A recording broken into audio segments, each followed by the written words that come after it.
Hit me. From Studio P in Sausalito, the home of the hit, it's time for... Succotash. Yes, Succotash, the comedy soundcast featuring snippets from comedy. Soundcasts. And also interviews with comedians, comedian soundcasters, and other showbiz folk. And now, here's your host, internationally recognized comedy soundcaster, Mark Hershaw. Mark.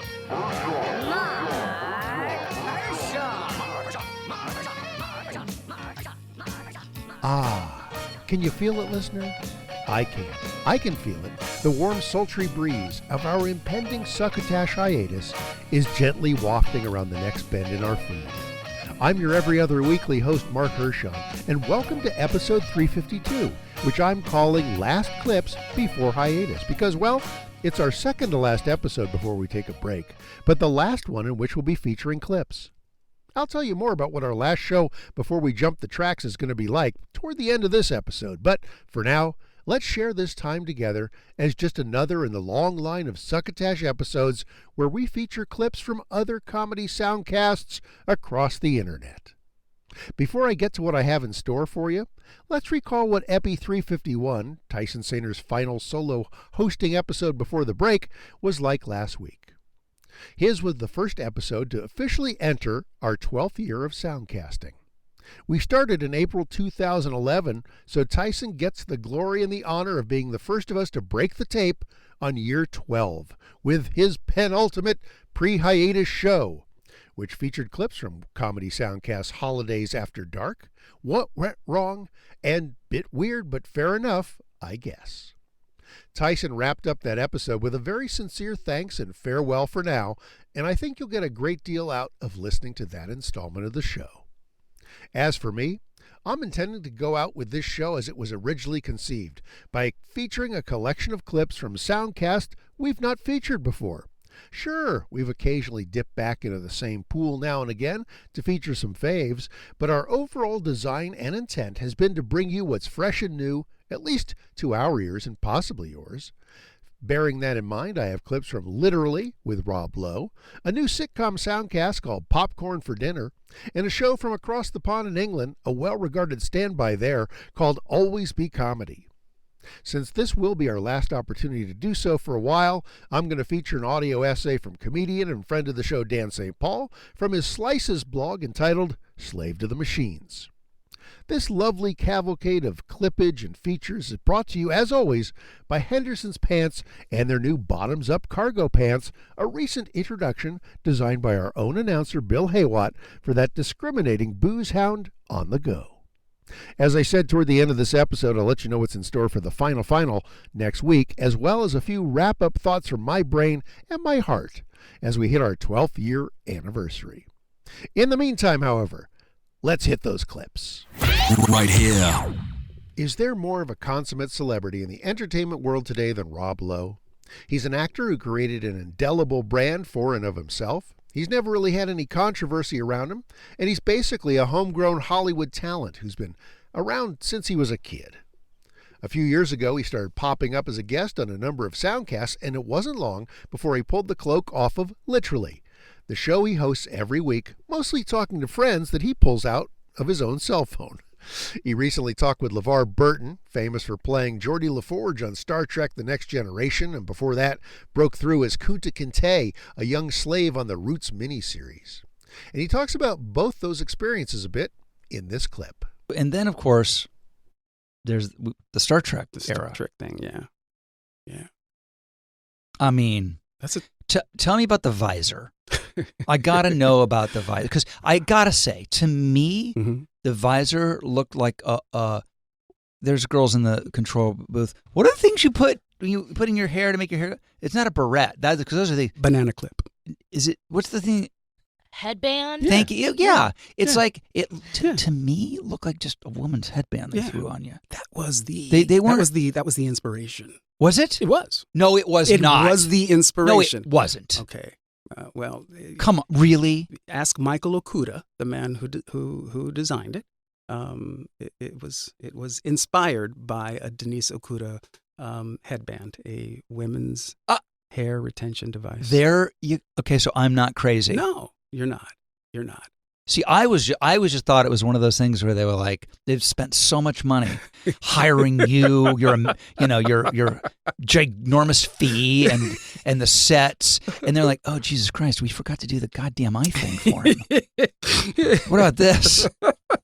Throw on a headband and like, this works for me, and off they go. Fram oil filter. That's what I thought it was. Yeah, right. Didn't it ever drive you berserk? It became my nemesis. I'm sure. By the first lunch break. It was exciting at first, and then the real challenge of acting without my eyes sort of landed, and it was like, wow, okay. Did you have I wish I'd have thought. It seemed like such a good idea in rehearsal. It did. It was like I was so excited, and then the reality set in. And what the hell have I gotten myself into here? Because it's that I wore an eye patch in Austin Powers. Yeah.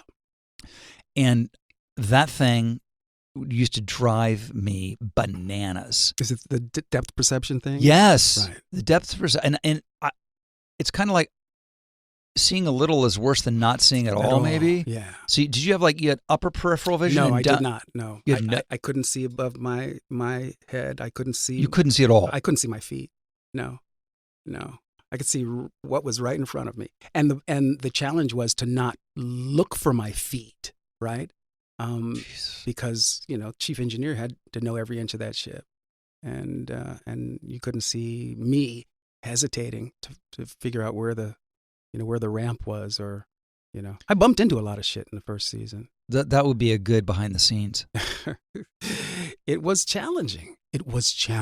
Did you have any apprehension about that kind of, like Star Trek being such an iconic thing and doing a rebirth of it?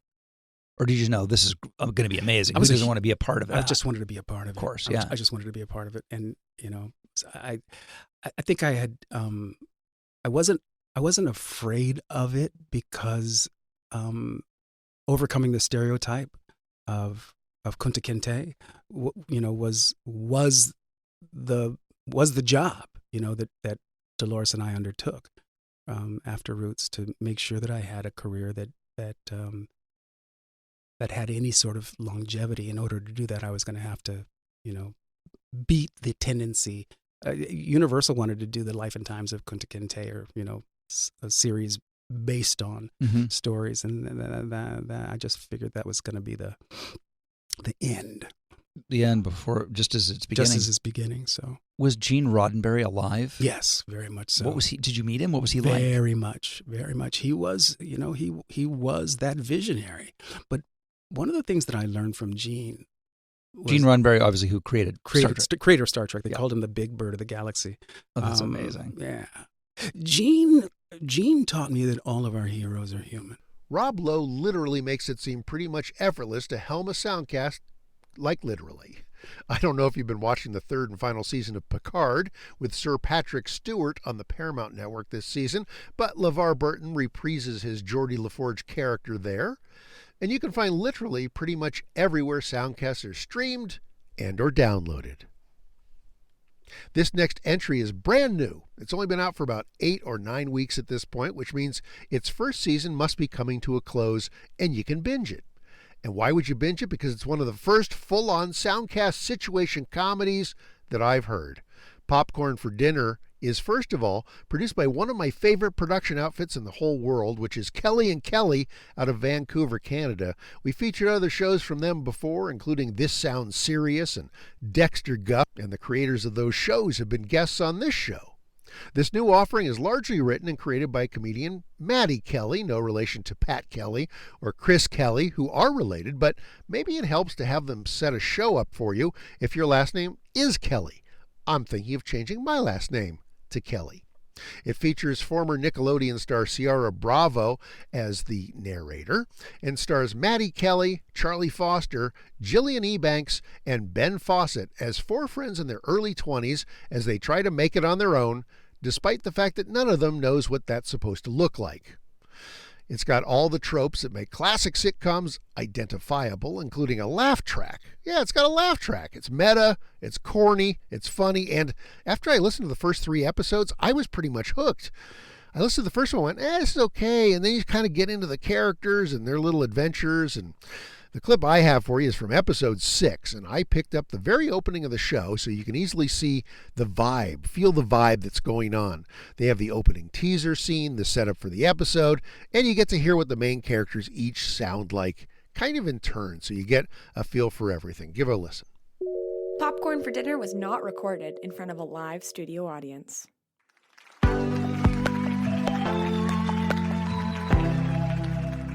Do any of you guys have a nickname? When I was in the 6th grade, everyone called me Marilyn Monroe because I was so glamorous. No, they didn't.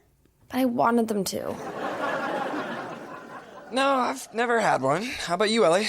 It took me 5 years to get rid of the nickname I had in high school, so I am not telling you what it was. I think we should give each other nicknames. Who's got one for Michael? Dry spell. No. Virgin. Okay, dry spell it is.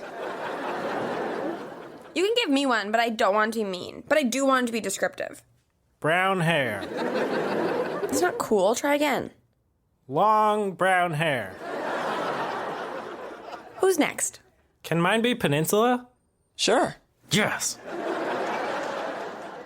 Okay, Ellie? I don't want one. Come on, we'll make it the complete opposite of whatever your high school nickname was. Yeah, that's good. What's the opposite of your high school nickname, Ellie? Okay, call me good-smelling male dog. So I'm long brown hair, Michael's dry spell, Austin is Peninsula, and Ellie is good-smelling male dog. So, in high school, you were bad-smelling female cat?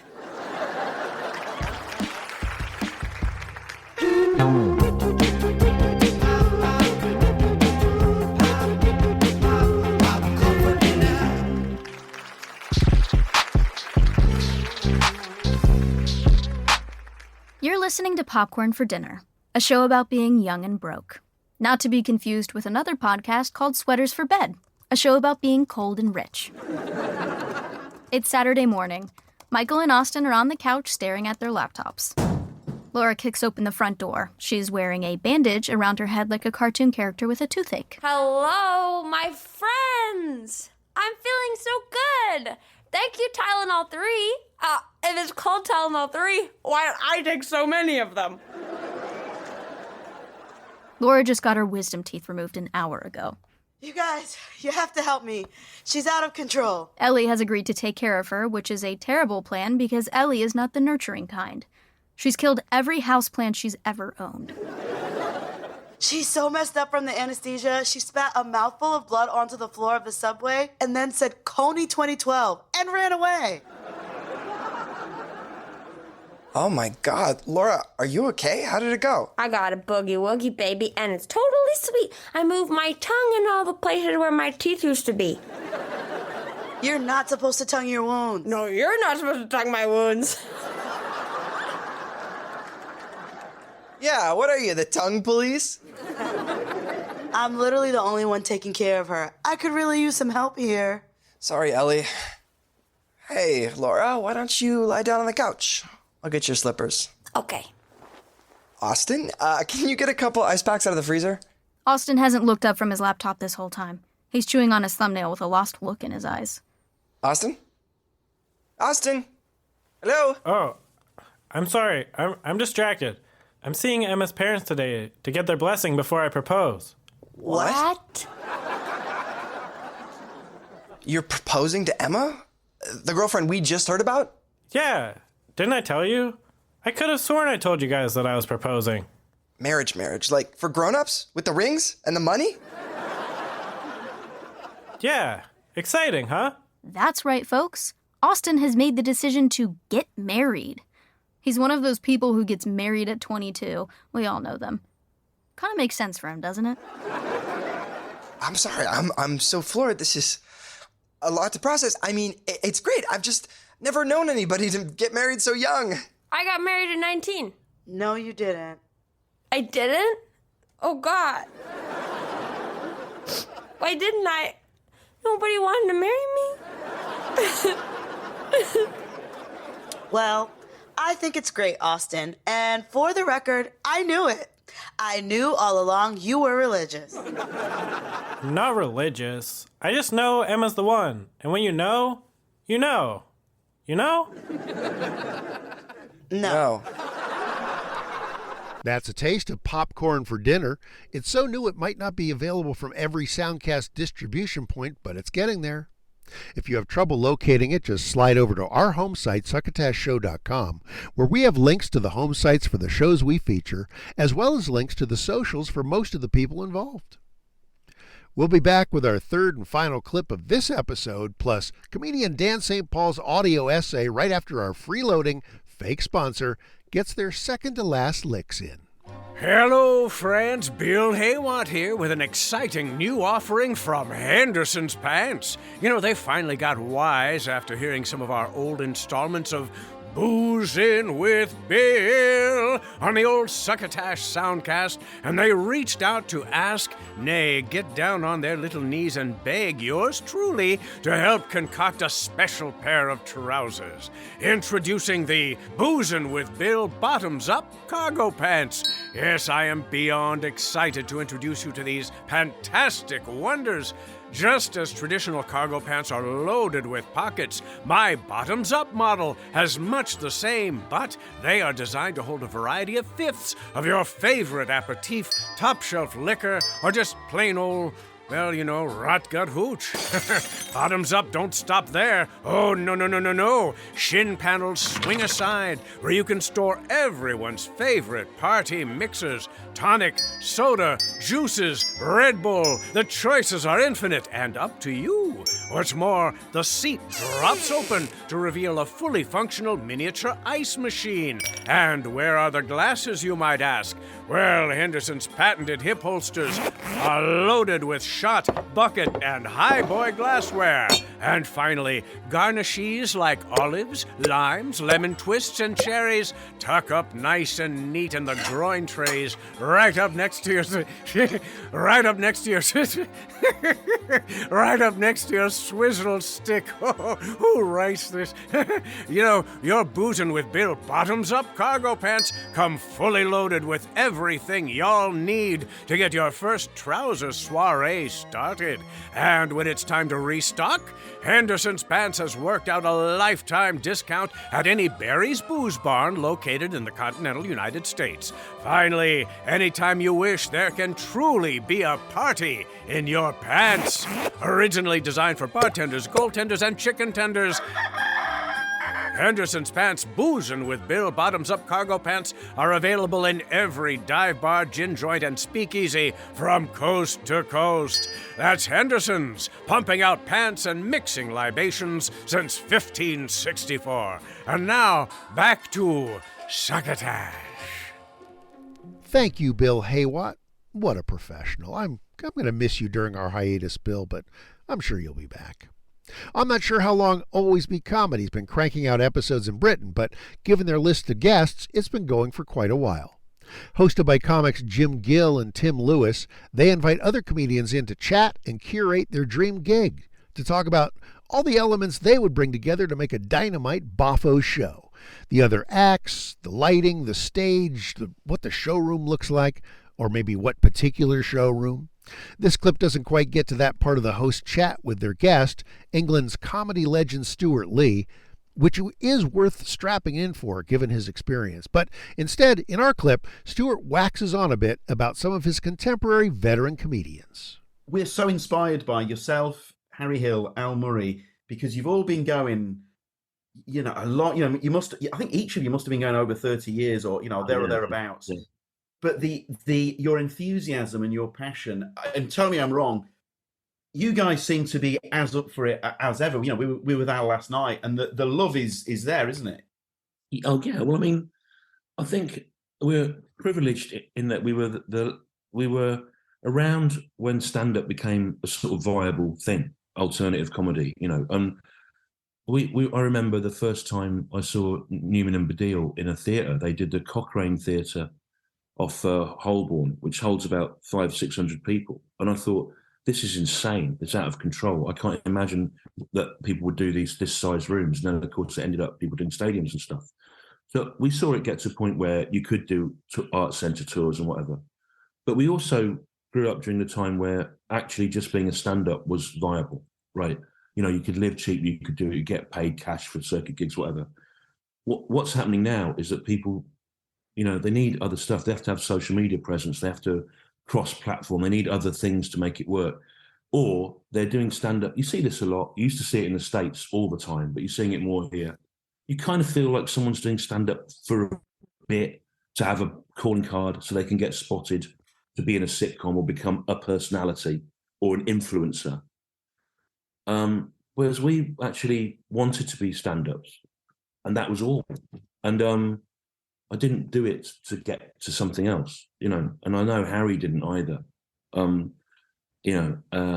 Al has got his drum business that he does as well, you know, but I mean, that was really it. And we were lucky that the economics of the time enabled us to think like that. Also, I mean, we also came up during the 90s when people started to write long form shows like an hour and stuff like that, and people hadn't really done that. I mean, Sean Hughes really was kind of one of the first people to put together an hour that had a through line, about 92, 91.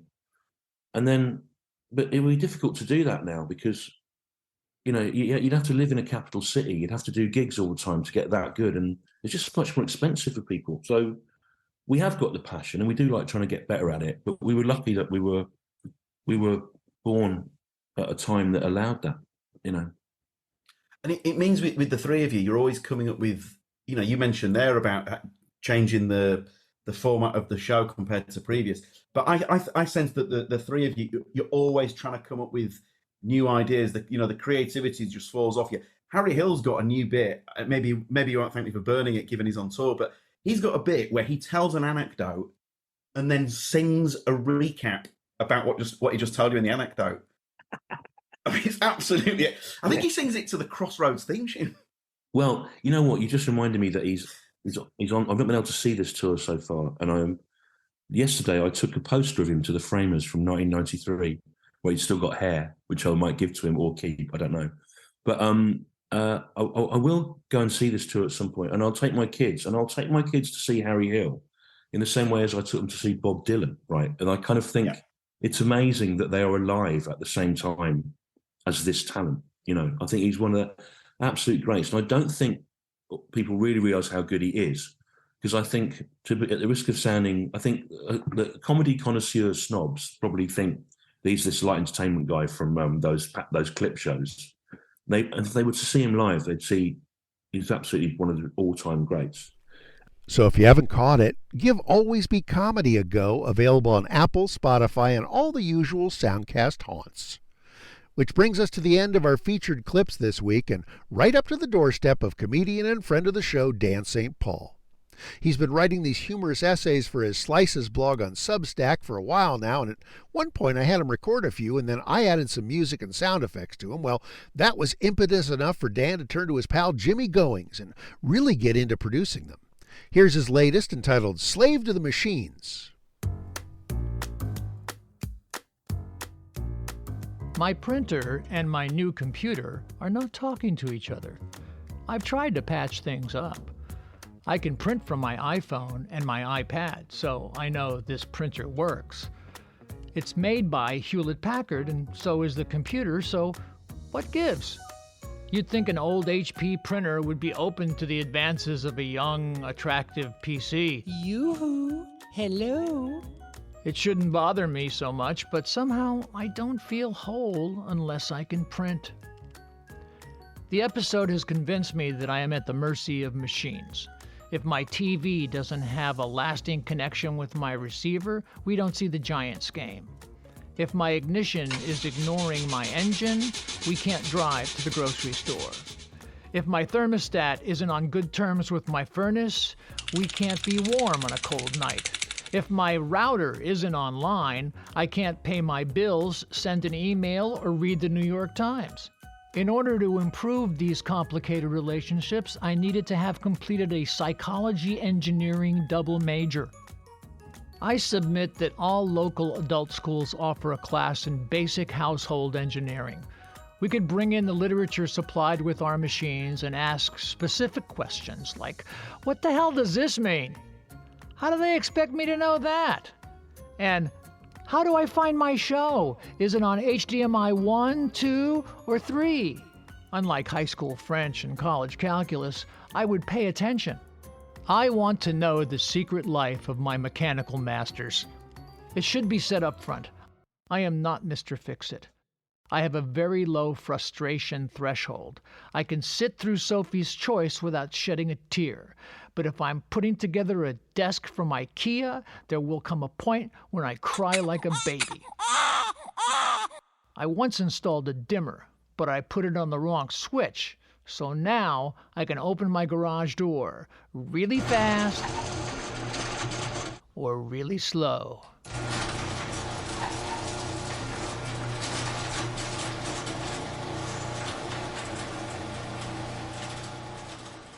Slather me with veal cutlets and throw me to a pack of ravenous hounds. I'd rather take my chances with the pooches than put new linoleum on my bathroom floor. So it is with great relief that I reveal that Ciara, my wife, is Mrs. Do-It-Herself.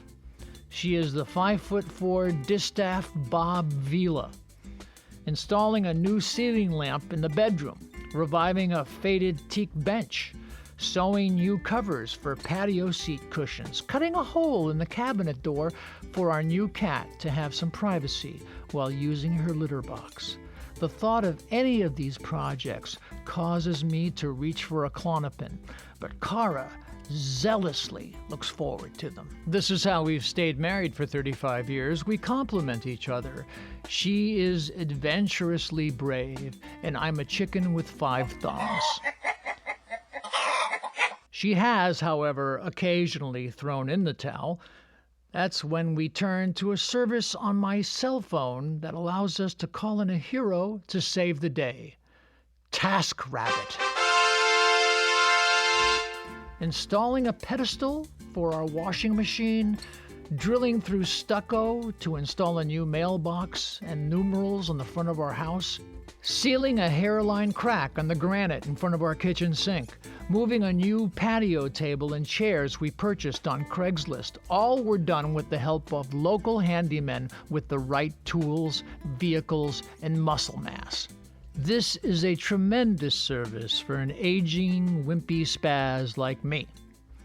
By the way, when you download the app, make sure you spell it correctly. I mistakenly forgot the second T and typed Task Rabbi, and a bearded gentleman with curly sideburns showed up and tried to help me understand the Torah.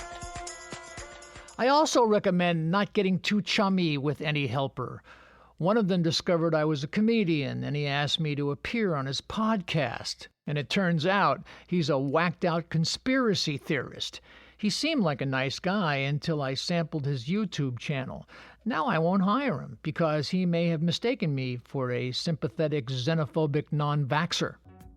And when it comes to electronics troubleshooting, our 30-year-old son is our best resource. He can usually suss out what's wrong with the TV in seconds, and if he's stymied, he just says, "Look it up on YouTube." I do, and there it is. So I finally got my printer and my new PC together. It turns out I hadn't installed the printer's driver onto my computer's hard drive. To me, it sounded like something they should do in private with soft music while I wasn't in the room. But now they are enthralled with each other. It turns out all they needed was a Shad Chan. And if you don't know what that means, ask your local Task Rabbi. You can find more of Dan's Slices essays in both written and audio form over at danstpaul.substack.com. I'll spell that for you. It's danstpaul.substack.com. Or you know what? Just come to succotashshow.com. There's a link waiting for you in the blog essay for this episode.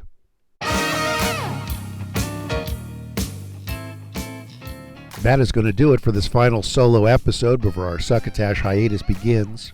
As I teased at the top of the show, I can let you know that next week for our 12th anniversary show, Tyson Saner and I will be joining forces to celebrate the blessed event. That's right, you get 2 hosts for the price of 1. Joining us will be longtime friend of the show, who we first met in episode 36 back in the fall of 2012, Travis Clark. We'll look back and reminisce not just about Succotash, but also about soundcasting as an industry and how far it's come since we first fired up the mics in 2011. That's next week in this very same feed, so don't miss it. As for me, Mark Hershon, I am sometimes startled to wake up and discover that this Succotash thing has been around as long as it has. I've made a lot of friends, literally around the globe, through the network of soundcasters out there. I think one of the things that we'll do as we sail into our 12th year is I may just have to stop beating the drum to call these things soundcasts instead of podcasts. We gave it a valiant effort. I don't think anyone would deny us that. But we'll see. Maybe I'll keep doing it because I'm an idiot. I have to thank Joe Polino, first and foremost, who helped me breathe life into this concept through the auspices of Studio P, his home of the hit in Sausalito, California, and for introducing us to Bill Heywatt, our erstwhile and often tanked booth announcer.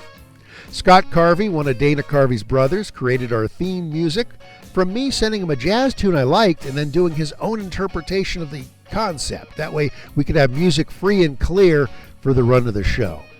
Kenny Durgis is our booth assistant, who frankly doesn't do much more than complain, but we got to acknowledge the little guy.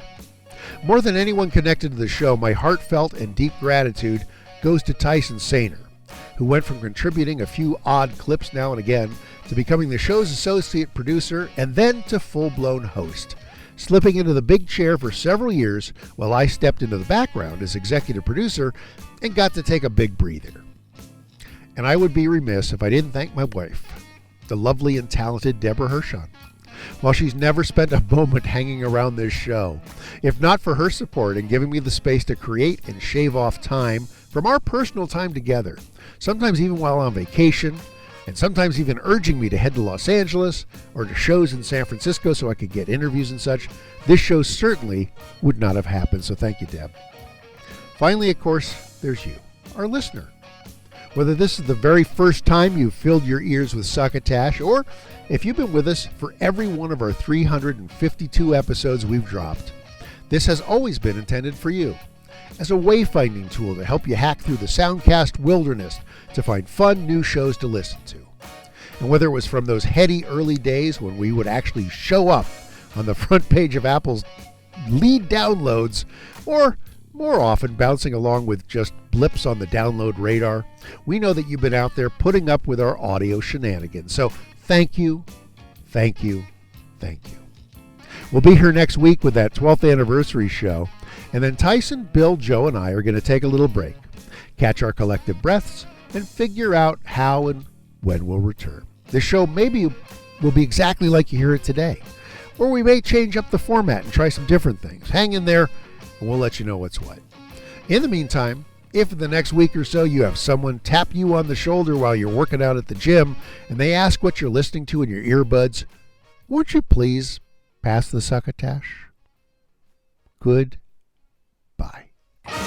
You've been listening to Succotash, the comedy soundcast, with your host, Mark Hershon. Brought to you by Henderson's Pants and... Imagine your company's name right here. Rate us and review us at Apple and Google Podcasts. Find us on the web at succotashshow.com, on Spotify, on Stitcher, on iHeartRadio, on YouTube, on SoundCloud, and wherever fine soundcasts are streamed and or downloaded. Follow us on Twitter and Instagram at Succotash Show. Like us on Facebook. Email us at marc@succotashshow.com. Or call into the Succotash Skype line at our toll call number 818-921-7212. That number again is 818-921-7212. You can also upload clips from your favorite comedy soundcasts directly to us using our direct upload link at hightail.com/u/soundcast. Succotash. Succotash is produced and engineered by Joe Paulino through the auspices of Studio P Sausalito, the home of the hit. Our hosts are Mark Hershon and Tyson Saner. Our musical director is Scott Carvey. Our booth assistant is Kenny Durges. Succotash is executive produced by Mark Hershon. Until next time, I'm your loyal booth announcer, Bill Heywatt, reminding you to please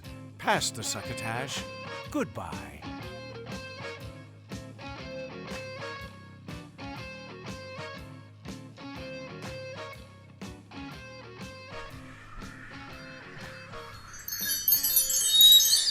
This has been a Succotash Patch production.